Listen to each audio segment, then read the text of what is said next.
안녕하세요. 빛과 소원교회 성도 여러분, 주님의 이름으로 사랑합니다.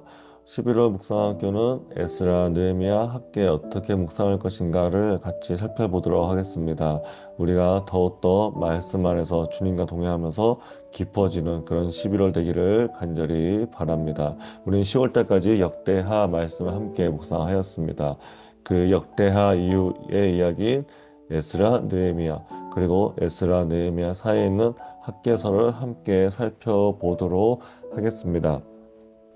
먼저 배경부터 설명하도록 하겠습니다. 어, 남유다는 결국 바벨론한테 멸망합니다. 그런데 70년이 지나 그 바벨론 제국도 결국 페르시아, 성경에서는 바사가 멸망시킵니다. 결국 바벨론 지역도 페르시아가 점령하게 되었습니다. 그때 페르시아의 왕인 성경에서는 고레스, 세계사적에서는 키루스라고 하는데요. 이제 고레스가 이제 유대 백성들한테 예루살렘 돌아가서 성전 지을 것을 이야기합니다. 우리 빛가성 성로님도 잘 아시는 이 고레스 실린더가 바로 그 증거입니다. 이것을 통해서 실제 역사였다는 것을 알 수 있습니다. 세계사적으로는요, 이 고레스는 이제 종교의 자유를 주는 왕으로 평가되어집니다.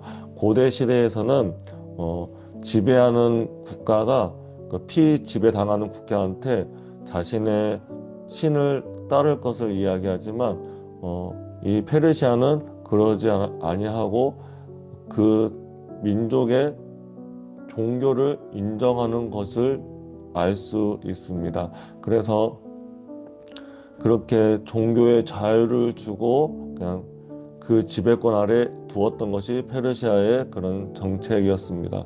그로 인해서 남유다 백성들도 예루살렘 돌아갈 수 있게 되는데요. 근데요, 성경은 이것에 대해서 뭐라고 얘기하냐면요, 이것은 성경의 애연 성취다라고 이야기하고 있습니다. 결국 에레미야에서는 남유다의 멸망을 이야기하면서도 무엇을 얘기하냐?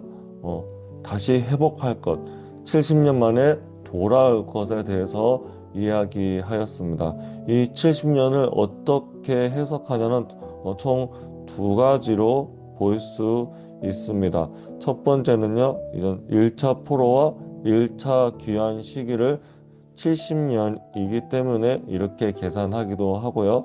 또한 성전 파괴가 기원전 586년에 일어났고 성전 재건이 516년에 일어났기 때문에 이렇게 70년, 네, 둘 다 맞습니다.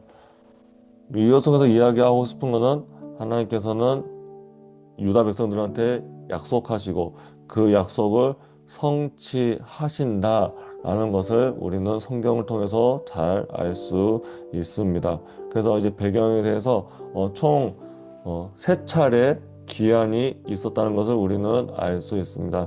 그것을 자세히 살펴보자면요. 첫 번째 기한은 스룹바벨의 주도하에 이루어진 1차 포로 기한입니다. 이들의 목표는 성전 재건하는 것이었습니다. 이것에 대한 내용은 에스라서 1장 6장에서 잘 나타납니다. 그런 가운데 성전 재건이 멈춘 때가 있었어요. 그렇게 멈추는 것을 가만두지 않으시고 하나님께서는 학개와 스가랴 선지자를 통해서 다시 한번 성전을 지을 것을 독려하였고 결국 그 1차 포로 귀환한 백성들은 성전 재건을 완성하게 되었습니다. 이제 1차 귀환과 2차 포로 귀환 사이에는 에스더서라는 성경이 등장합니다. 여러분도 에스더서 잘 알고 계실 것입니다. 그리고 2차 포로 귀환은 에스라를 중심으로 2차 포로 귀환을 이제 합니다. 이 귀환자들의 목표는 율법을 개혁하는 것이 이들의 목표였습니다. 그렇기 때문에 학자이자 제사장이었던 에스라를 중심으로 2차 포로 기한을 하였습니다. 이 말씀은 에스라 7장부터 10장까지의 이야기입니다. 그리고 3차 포로 기한이 있는데요. 이제 우리가 보는 성경이 느헤미야라는 지도자를 중심으로 이제 포로로 기한하는데, 이들의 목표는 성벽을 재건하는 것입니다. 이미 성전은 지어졌고요. 이제 예루살렘을 지키는 성벽을 만드는 역할로서 이 포로 기한 자들이 그런 목표를 가졌고, 그리고 종교개혁, 이제 에스라와 함께 종교개혁하는 것이 이들의 목표였습니다. 그렇기 때문에 느헤미야 1장 13장 보면은 이런 내용을 자세히 알 수 있습니다. 우리가 이제 에스라 느헤미야서에 대해서 함께 살펴보기를 원합니다. 네, 에스라 먼저 인물에 대해서 같이 보면 좋을 것 같은데요. 에스라는 제사장이자 학자입니다. 이게 뭐에 대한 학자입니까? 율법에 대한 학자입니다. 그렇기 때문에 2차 포로 기한이 이제 율법을 개혁하기 위해서, 율법을 지키기 위해서 갔던 것이기 때문에 이 에스라라는 인물이 너무나 중요한 인물이었다라는 것입니다. 그래서 이 에스라가 역대기의 대부분을 저작했다고 하고요. 그리고 에스라서, 느헤미야서 전체 안에 일부분을 작성을 했고, 그리고 시편 119편을 저작하였다고 알려져 있습니다. 그리고 느헤미야라는 사람이 있습니다. 이 느헤미야는 원래 아닥사스다 왕의 술관원관이었습니다. 이것은 높은 직책이었죠. 근데 이 높은 직책을 갖고 있던 느헤미야가 예루살렘의 소식을 듣고 눈물을 흘렸습니다. 그래서 아닥사스다 왕은 느헤미야한테 예루살렘의 총독으로 가라고 이제 보냅니다. 그래서 느헤미야는 이제 이 유다 지방의 총독으로서 그곳에 발령받았고, 거기서 성벽을 짓는 역할로서 느헤미야가 활동하게 되었다. 그리고 에스라 느헤미야가 그 포로 귀환한 백성들을 이제 율법을 따를 것을 이제 개혁하고 성벽 등을 지었다라는 것을 우리는 알 수 있습니다. 에스라와 느헤미야 통해서 여전히 이들 가운데 의문이 있습니다. 우리는 여전히 하나님의 백성인가? 예, 이 주제는 우리가 역대하 말씀을 묵상하면서도 우리가 잘 알고 있죠. 네, 그 가운데 우리가 역대기 말씀을 살펴본 대로 하나님의 백성이었던 유다 백성은 결국 그들의 죄로 인해서 바벨론의 포로로 잡히게 되었습니다. 그런 가운데 하나님의 약속으로 다시 예루살렘으로 돌아왔죠. 그러나 여전히 그들은 페르시아의 속국에 있던 사람들입니다. 그러한 가운데 우리는 여전히 하나님 백성인가 의문을 가지고 있던 그 백성들한테 이제 에스라와 느헤미야서 통해서 어떻게 여전히 하나님 백성인지에 대해서 같이 보면 좋을 것 같은데요. 첫 번째는 변치 않는 하나님의 은혜가 있다라는 것입니다. 우리가 말씀 두 구절 함께 살펴보기 바랍니다. 우리 조상들의 하나님 여호와를 송축할지로다. 그가 왕의 마음에 예루살렘 여호와의 성전을 아름답게 할 뜻을 두시고, 또한 느헤미야 2장 8절 내 하나님의 선한 손이 나를 도우심으로 왕이 허락하고 라고 되어 있습니다.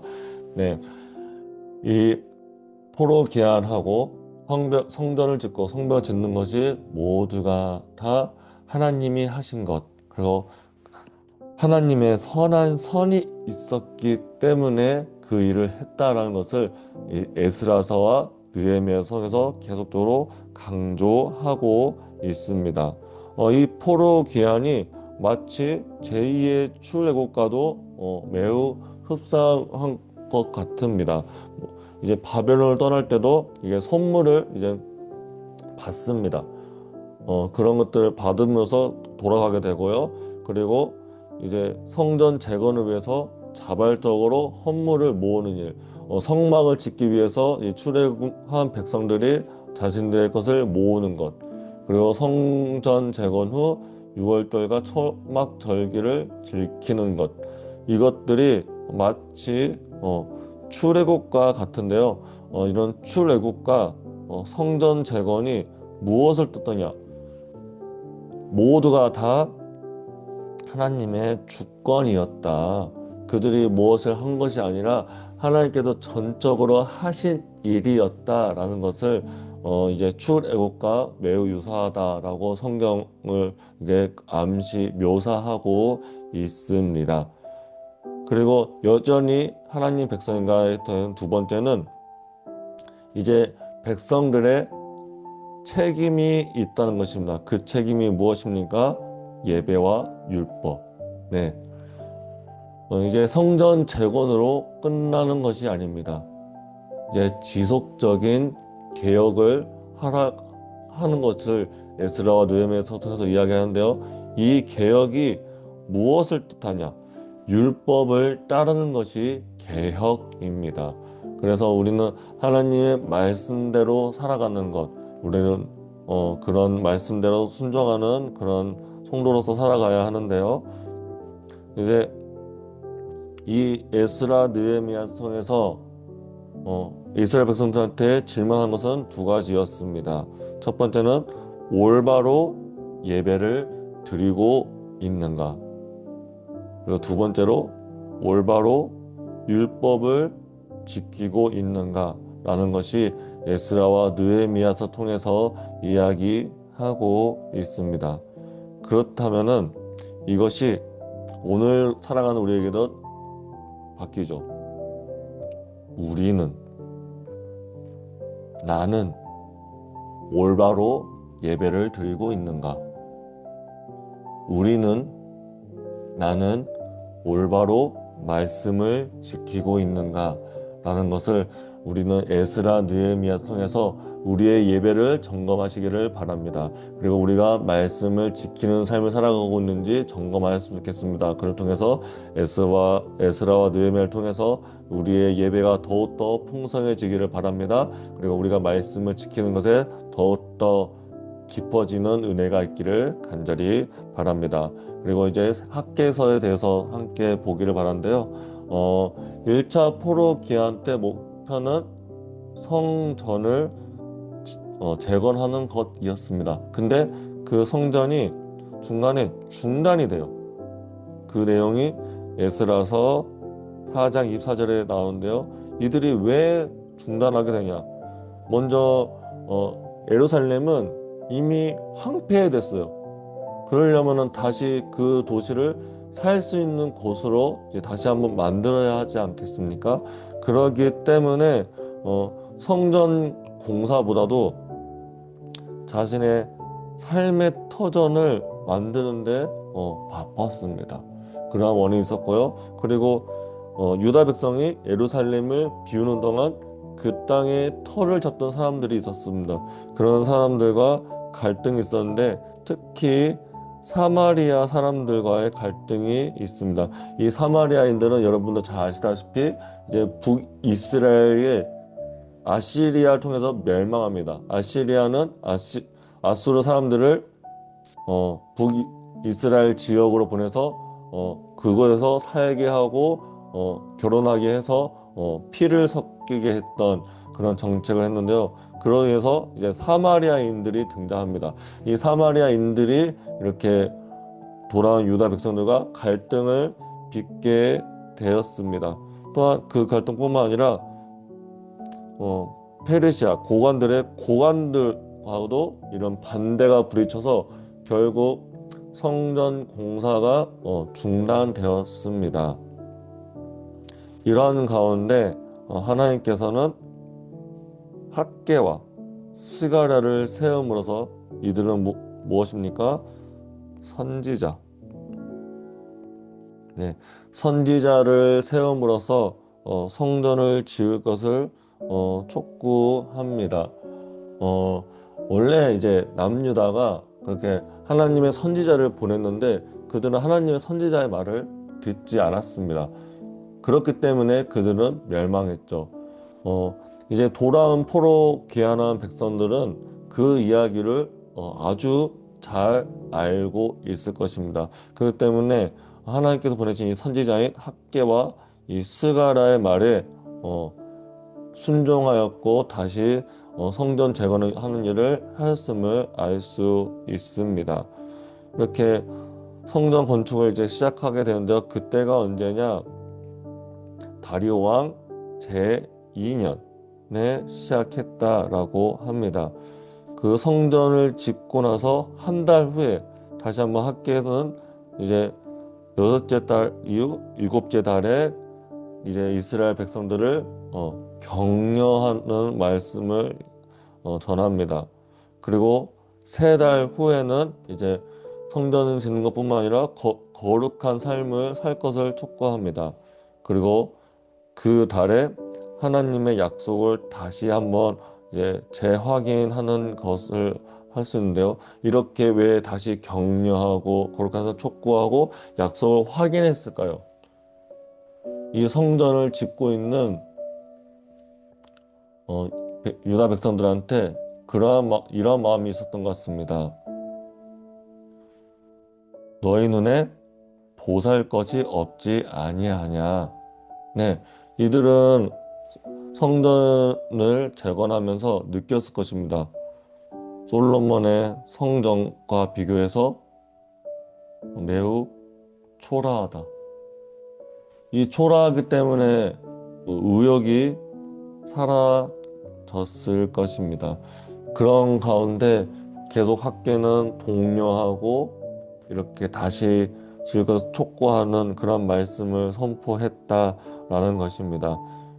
그래서 하나님께서 어떻게 격려하시나 말씀 함께 살펴보려고 합니다. 성전의 나중 영광이 이전 영광보다 크리라. 만군의 여호와의 말이니라. 내가 이곳에 평강을 주리라. 만군의 여호와의 말이니라 라고 말씀은 나와 있습니다. 성전의 이전 영광은 솔로몬 성전을 이야기합니다. 그리고 나중 영광은 무엇입니까? 이제 1차 포로 기한의 지도자인 스룹바벨 2차 성전을 스룹바벨 성전이라고 이야기합니다. 그래서 너희가 지금 초라해 보이지만 그 솔로몬 때 지었던 그 영광보다 더 클 것이다. 그리고 이 성전 통해서 참된 평강을 주리라 라는 것을 이야기합니다. 이게 1차적인 의미를 가지고 있습니다. 이렇게 성전이 완공했습니다. 근데 여러분도 지금 보시다시피 너무나 솔로몬의 성전에 비하면은 이제 스룹바벨의 성전은 너무나 단초로웠습니다. 이렇게 단초로운 것뿐만 아니라 무엇이 문제였냐? 우리가 역대하 말씀을 살펴보면은 이제 열왕기상에서는 솔로몬 성전이 완공되었을 때 구름이 가득했어요. 이 구름이 무엇을 상징하냐? 하나님의 영광을 상징하는 것인데요. 그러면 하나님께서 그 성전에 함께 거하신다라는 것을 이제 이미지적으로 보여주신 사건입니다. 근데 이 두 번째 성전이 완공될 때는 아무 일도 일어나지 않아요. 구름도 없어요. 그러니까는 하나님께서 함께 계시나 이 성전이 뭔 의미가 있나 라고 생각할 수 있습니다.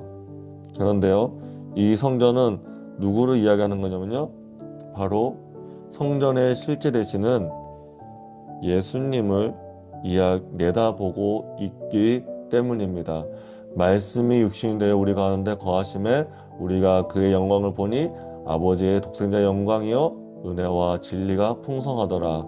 네, 결국 예수님께서 그 성전의 영광 되십니다. 결국 그 수룹바벨 성전을 통해서 무엇을 보고자 하는 것입니까? 우리가 스가랴서 말씀 통해서도 우리가 함께 살펴봤습니다. 스가랴서는 성전 재건을 촉구하면서도 메시아에 대해서 이야기하고 있죠. 결국 그 메시아, 그 영광은 예수 그리스도를 통해서 우리가 보게 될 것이다 라는 것은 성경 전반적으로 보면서 우리는 알 수 있습니다. 그래서 이 학개서의 결론을 내기를 바랍니다. 자신의 일보다 성전을 먼저 건축하라. 예, 우리 삶의 우선순위를 다시 한번 돌아보기를 바랍니다. 그래서 말씀에서도 마태복음 6장 33절에서 먼저 그의 나라와 그의 의를 구하라 라고, 그리하면 이 모든 것을 너에게 더하시리라 라고, 먼저 구해야 할 것은 우리가 하나님의 나라와 하나님의 정의를 구하는 것이 우리 삶의 먼저 우선순위가 되어야 합니다. 우리는 너무나 우리 삶에 매몰되다 보면은 하나님의 일, 하나님의 나라보다는 그 일에 매몰될 때가 더 많다는 것을 우리는 너무나 잘 알고 있습니다. 두 번째로는 성전 건축하는 것은 무엇을 의미하는 걸까요? 첫 번째는 참 성전 예수 그리스도를 통해서 우리 또한 우리 자신이 성전이 되어 우리 스스로가 거룩해지기를 소망하는 것입니다. 예, 이제는 예루살렘 성전이 필요한 것이 아닙니다. 우리는 참 성전 대신 그 예수 그리스도 통해서 우리가 하나님의 성전이 되었습니다. 왜요? 하나님이 우리 가운데 거하기 때문에. 그렇기 때문에 이 성전을 거룩해지게 해야 합니다. 고린도서 3장 16절 17절 보면은 내가 너희는 너희가 하나님의 성전인 것과 하나님의 성령이 너희 안에 계신 것을 알지 못하느냐. 누구든지 하나님의 성전을 더럽히면 하나님이 그 사람을 멸하시리라. 하나님의 성전은 거룩하니 너희도 그러하니라. 네, 하나님께서는 우리를 성전이라고 말하십니다. 우리의 뭐가 있다고요? 하나님의 성령이 거하고 있습니다. 그 성전을 더럽히지 않고 거룩하게 늘 말씀 안에 있기를 간절히 바랍니다. 그리고 이 성전을 건축하는 또 다른 의미가 있습니다. 바로 함께 성전된 우리 공동체를 사랑으로 믿음으로 섬기는 것입니다. 네, 우리를 이제 교회로 묶어 주셨습니다. 우리를 한 공동체로 묶어 주셨습니다. 우리는 이 교회를, 이 공동체를 사랑으로 믿음으로 섬길 필요가 있다라는 것입니다. 에베소서 2장 21절에 그의 안에 건물마다 서로 연결하여 주 안에서 성전이 되어가고, 네, 하나님께서 우리를 연결시켜 주셨습니다. 그것은 우리가 성전으로 만드셨습니다. 이 믿음의 공동체, 믿음의 가정을 여러분들은 사랑으로 믿음으로 섬기고 계십니까? 우리는 이 학개서를 말씀 묵상하면서 우리 스스로의 성전을 한번 살펴보기를 원합니다. 그리고 우리가 함께 지어진 이 공동체, 믿음의 공동체를 사랑으로 믿음으로 섬기는 것을 살아가고 있는가? 우리의 개인적인 일에 몰두하는 것이 아니라 하나님 나라와 그 일을 구하는 저와 여러분 되시기를 간절히 바랍니다. 이제 전체적으로 마무리하려고 합니다. 우리는 11월 동안 에스라, 느헤미야, 학개서를 함께 묵상할 것입니다. 이 이야기를 통해서 우리가 더욱더 우리의 예배를 점검하시기를 바랍니다. 그리고 우리가 더욱더 말씀에 순종하는 자로 되기를 간절히 바랍니다. 그리고 우리 스스로가 성전이 되어서, 또한 우리 믿음의 공동체가 성전이 되어서 거룩해지고 서로 사랑으로 섬기는 그런 성전 만들어가는데 함께 걸어나가는 그런 빛과 소금교회 되시기를 간절히 바랍니다. 이상 마치도록 하겠습니다. 감사합니다.